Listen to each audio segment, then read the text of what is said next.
Luhaga Mpina atokwa na chozi baada ya Samia Suluhu kumtendea unyama siku ya leo.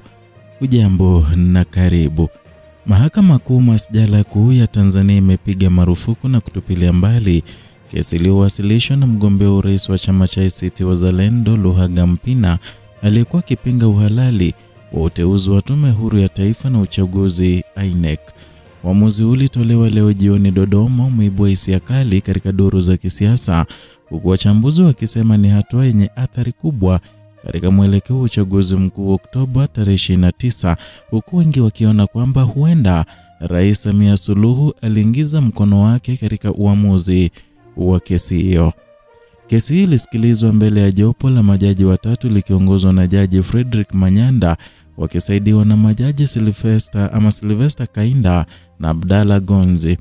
Mahakama ilisisitiza kuwa kwa mujibu wa Katiba ya Jamhuri ya Muungano wa Tanzania, INEC ni chombo huru cha kitaifa kisichotakiwa kuingiliwa na mamlaka yoyote ya kisiasa au ya kiserikali. Majaji walibainisha kuwa tume hii imekuwa ikitekeleza majukumu yake kwa mujibu wa sheria, hivyo hakuna msingi wa kuhoji uhalali wa maamuzi yake. Kwa uamuzi huo, mahakama imethibitisha kwamba Luhaga Mpina hatashiriki tena katika kinyang'anyiro cha urais mwaka huu, hatua inayobadilisha upepo wa kisiasa ndani ya chama cha ACT Wazalendo na kuongeza taharuki miongoni mwa wafuasi wake. Wakati huo huo, kampeni za vyama vingine vinavyoshiriki katika uchaguzi huo zimeendelea na kasi, zikiwa zimefikia hatua za mwisho kabla ya siku ya kupiga kura.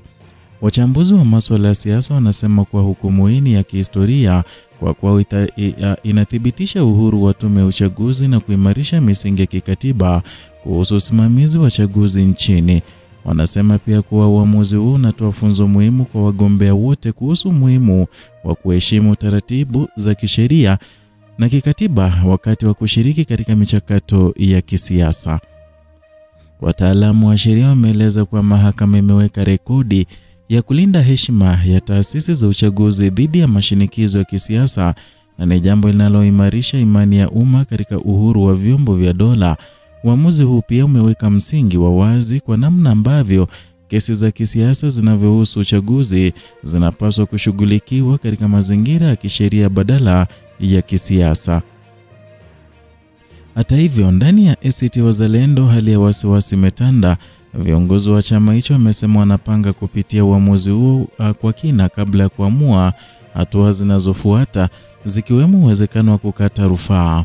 Taarifa kutoka makao makuu ya chama hicho zinaeleza kuwa mpango wa kuendelea na kampeni za wagombea wa chama bado huko pale pale, huku wafuasi wakihimizwa kudumisha amani na umoja. Kwa upande mwingine, wadau wa uchaguzi wamepongeza mahakama kwa kusimama imara katika kutetea uhuru wa taasisi za kikatiba, wakisema kuwa hatua hiyo itasaidia kuhakikisha uchaguzi wa mwaka huu unakuwa wa haki, huru na wa kuaminika.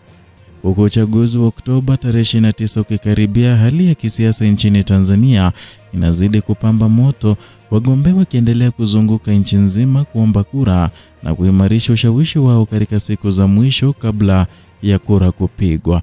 Kwa taarifa zaidi kuhusu siasa, hukumu za mahakama na matukio makubwa ya Afrika Mashariki, endelea kufuatilia Kenyascope na usisahau kusubscribe, kulike na kushare video hii ili kuendelea kupata taarifa za kuaminika kila wakati.